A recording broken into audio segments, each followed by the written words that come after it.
তিন জিনিস যার মধ্যে আছে সে নবীকে ভালোবাসে। কয় জিনিস?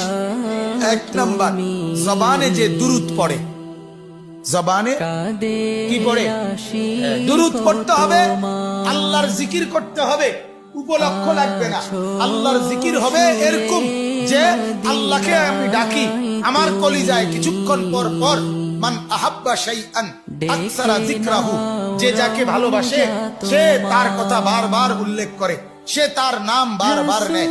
আল্লাহকে যে ভালোবাসে তার উপলক্ষ লাগে না, তার আরো মানুষ জমা হইতে হয় না, তার কলিজায় জবানে আল্লাহর জিকির আল্লাহর নাম এমনিতেই বাইর হয়। ঠিক যে নবীকে ভালোবাসে তার মুখে দুরূদ পড়াবার জন্য কোনো উপলক্ষ দরকার হয় না, জিলাপি কিনতে হয় না, খিচুড়ি রাঁধতে হয় না, এমনি কলিজায় মহব্বত থাকলে জবানে দুরূদ উথলে ওঠে এমনি ভাই।